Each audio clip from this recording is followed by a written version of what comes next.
আমরা আলোচনা করবার কথা ছিল ইউএন মিশনে গিয়ে বাংলাদেশের আলোচনার টেবিলে কি থাকবে, আন্তর্জাতিক বিশ্বের কাছে বাংলাদেশের জন্য কি নিয়ে আসবেন প্রফেসর ডক্টর ইউনূস, কোন আলোচনাটা সেখানে গুরুত্ব পাবে, সেটা আলোচনা না করে আমরা ডিম তত্ত্ব নিয়ে আলোচনায় বসেছি। তিনটা রাজনৈতিক দল থেকে যে 6 জনকে নিয়ে গেল, এটার নজির তো আমার জানা মতে নেই। ইউএন জেনারেল অ্যাসেম্বলি তো তাদেরকে দাওয়াত দেন। গোটা বিশ্বের কাছে ওনার লেজিটিমেসিটা বাংলাদেশে যে রাজনৈতিক দলগুলো আছে তাদের মধ্যে যে ওনার একটা সমর্থন আছে সেটা দেখানোর এটা একটা উদ্দেশ্য।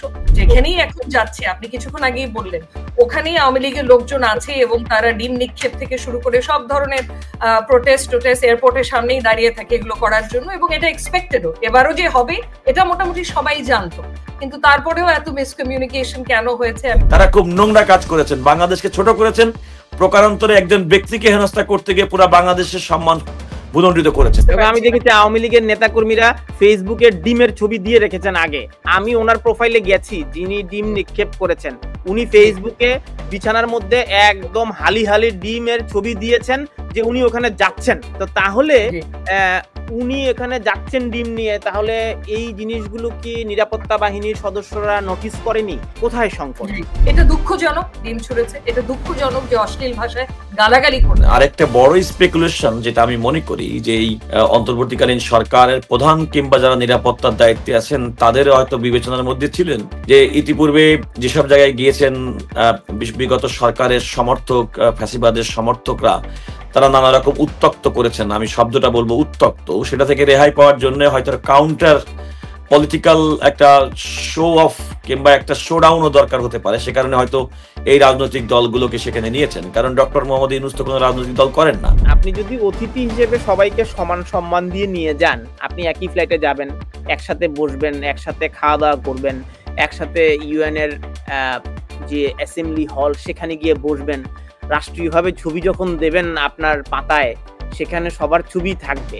কিন্তু আমরা দেখলাম যে প্রফেসর ডক্টর ইউনূসের আশেপাশে ওনার সরকারি কর্মকর্তারা ছাড়া বিএনপির নেতাও নাই, এনসিপির নেতাও নাই, জামাতের নেতাও নাই। খুবই দুঃখিত হই যখন দেখি যে অন্তর্বর্তীকালীন সরকার যখন জাতিসংঘের ছবি প্রকাশ করেন অফিসিয়াল ফেসবুক পেজে এবং সেখানে মির্জা ফখরুল ইসলাম আলমগীর এবং অন্যান্য প্রতিনিধিরা সেখানে অনুপস্থিত। সবকিছু চেঞ্জ করার জন্য যে ম্যান্ডেট, যে নির্বাচন, ব্যারিস্টার রুহুল কুদ্দুস কাজল আছেন, আমি ব্যারিস্টার রাশনার কাছ থেকে একটু জানতে চাই আপনার মূল্যায়ন, যদি আমরা একটু জানতে চাই। আমাকে মূল্যায়ন করতে বলছেন যে আলোচনার টপিকটা কেন ডিম? ডিম, হ্যাঁ। আমার তো আরো অনেক কিছু আলোচনা করার কথা ছিল। ইউনাইটেড নেশনসে আমাদের প্রফেসর ডক্টর ইউনূস প্রথমবার গেলেন রাষ্ট্রপ্রধান হিসেবে, তাই না? জি, অবশ্যই। আসলে ডিম নিয়ে কথা বলার তো অনেক মানুষ আছে বাংলাদেশে, আমি তাই আমার বক্তব্য ডিম রিলেটেড খুবই সংক্ষিপ্ত রাখবো। সেটা হচ্ছে, আমার প্রথমেই একটা প্রশ্ন, এটা অন্তর্বর্তীকালীন সরকারের প্রধান উপদেষ্টা উনি নিয়ে গেছেন ওনার ডেলিগেশনের অংশ হিসেবে। প্রশ্ন হচ্ছে কেন? তো এটা নিয়ে আমরা স্পেকুলেট করতে পারি, বাট একটা যুক্তিসঙ্গত স্পেকুলেশন হবে যে উনি হয়তো, যে এখানে তো কোঅর্ডিনেশন, কমিউনিকেশন সব দিকেই কিছু দূর হলো সংকট, হয়তো আমি বলবো না, বাট মিসকমিউনিকেশন ছিল, কোনো ধরনের কোঅর্ডিনেশন ছিল না, যেটা আমরা জামান ভাইয়ের বক্তব্য থেকেও বুঝতে পারছিলাম। কিন্তু আমি যেটা বলছিলাম যে কেন গেছে, তার মধ্যে দুটো কারণ দিয়েছি। 3 নম্বর তো আরেকটা শোনা যাচ্ছে, এটা স্পেকুলেশন, সেটা হচ্ছে যে একসাথে দেশ থেকে বহু দূরে নিয়ে যদি একত্র করে এনাদেরকে দিয়ে কিছু ঐক্যমত স্থাপন করা যায় বড় ব্যাপারগুলো, সেই 3টা কারণে গেছে। এবং ডিম ছুড়াছুড়িটা মানে অনেস্টলি আমার মনে হয় এটাকে জানা প্রাধান্য দেওয়া উচিত, তার থেকে অনেক বেশি দেয়া হচ্ছে, বিশেষ করে বাংলাদেশের বর্তমান প্রেক্ষাপটে যেখানে আরো অনেক ইম্পর্টেন্ট ইস্যুস আছে। এটা তো একটা প্যান্ডোরাস বক্স, যে নারীরা যারাই রাজনীতিতে অংশগ্রহণ করে তাদের কি ধরনের হ্যারাসমেন্ট ফেস করতে হয়, ওইটার জন্য তো আপনার আরো 10টা আলাদা শো দরকার হবে, তাই আমি ওখানে আর গেলামই না। এটা মানে এনসিপি স্পেসিফিক না, এটা পুরো বাংলাদেশে একটা সমস্যা বড় ধরনের। কিন্তু এটা দুঃখজনক, স্টিল এই ঘটনাটাকে unnecessarily it's been blown out of all proportion, এতটুকুই বলবো। আমি একটু ব্যারিস্টার রুহুল কুদ্দুস কাজলের কাছ থেকে জানতে চাই, উনি সিনিয়র আইনজীবী। এই যে আদালত পাড়ায় রাজনীতিবিদদের গ্রেপ্তারের পর সেখানেও ডিম ছোড়া হয়েছে, সেখানেও হেলমেটের উপরে হেলমেট দিয়ে মাথা ঢেকে রাখা হয়েছে, শীর্ষ রাজনীতিবিদদেরকে এরকম হামলা করা হয়েছে। এবং আপনি কি মনে করেন যে এই ঘটনাগুলোরই একটা ফলাফল লন্ডন হামলা এবং নিউ ইয়র্কের এই ডিম নিক্ষেপ? দেখুন, এত সহজ সরল ভাবে যদি আমরা কোনো সিদ্ধান্তে চলে আসি যে এটা ওইটা এটা ওইটা, আমার মনে হয় তা ঠিক হবে না। যেমন আমাদের শেখ জামানের উপস্থিত তার বক্তব্য থেকে শুনে যেটা মনে হলো, সেটা তিনি বলতে চান যেটা কমিউনিকেশন গ্যাপ। আমরা এখান থেকে বাংলাদেশে বসে এই ঘটনা নিয়ে নানা রকম আলোচনা শুনছি, নানা রকম কথা শুনছি। রাসনা বেশ কয়েকটা স্পেকুলেশনের কথা বলেছেন যে যার মাধ্যমে হয়তো এই কারণে ডক্টর মোহাম্মদ ইউনূস সাহেব ৩টি রাজনৈতিক দলের নেতাদেরকে নিয়ে তিনি নিউ ইয়র্কে গেছেন। তার কোনো শাখা নিউ ইয়র্কে কিংবা লন্ডনে নেই। সুতরাং যারা তাকে প্রোটেক্ট করতে পারেন কিংবা যারা তাদেরকে মানে এই অশ্লীলতা যার বিরুদ্ধে কিছুটা হলেও অন্তত রুখে দাঁড়াতে পারেন, তারা হচ্ছে রাজনৈতিক কর্মীরা। সেই হিসেবে আমার ধারণা যে অন্যগুলো স্পেকুলেশনের বাইরে এটা একটা বিষয় আলোচনার মধ্যে আছে যে হয়তো এই ধরনের একটা সম্ভাব্য কিংবা একটা আশঙ্কা সরকারের মধ্যে ছিল। কারণ ইউনূস সাহেব কিন্তু জাতিসংঘে যাবেন, সাধারণ অধিবেশনে, এটা খুব স্বাভাবিক। রাজনৈতিক দলের নেতৃবৃন্দের অন্তর্ভুক্তি, এবং সেখানে প্রথমে বিএনপির 2 জন নেতা ছিল, পরবর্তীতে এনসিপির সঙ্গে আরেকজন যোগ হয়েছে, তারপরে জামাতের আরেকজন যোগ হয়েছে যিনি পরবর্তীতে নিউ ইয়র্ক থেকে যোগদান করবেন। তো এটা তো এক ধরনের নিজেদের মধ্যে এক ধরনের প্রতিযোগিতা, এবং এই প্রতিযোগিতাটা কিন্তু আলটিমেটলি প্রকৃতপক্ষে কিন্তু খুব সুখকর।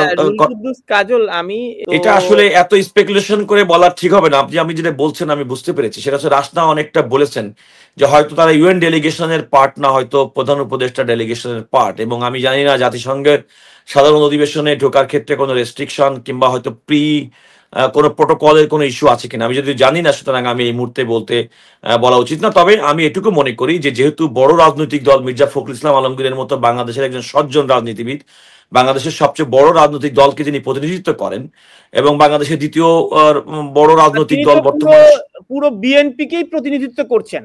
এখানে আমি তো বলছি ফখরুল ইসলাম আলমগীর যাওয়া মানে তো বিএনপিকে প্রতিনিধিত্ব করা। না, আমি আরেকটু বাড়িয়ে বলতে চাই, মির্জা ফখরুল ইসলাম আলমগীরের মতো বাংলাদেশের একজন জাতীয় নেতা শুধুমাত্র যে বিএনপিকে প্রতিনিধিত্ব করে তা না, আমি মনে করি তিনি বাংলাদেশকে প্রতিনিধিত্ব করেন। কারণ এবং ওনাকে খুব একটা রাজনৈতিক দলের, কারণ মির্জা ফখরুল ইসলাম আলমগীর বাংলাদেশের রাজনীতিতে বিএনপির মতো বড় দলের মহাসচিব বলে কোনো কথা নাই।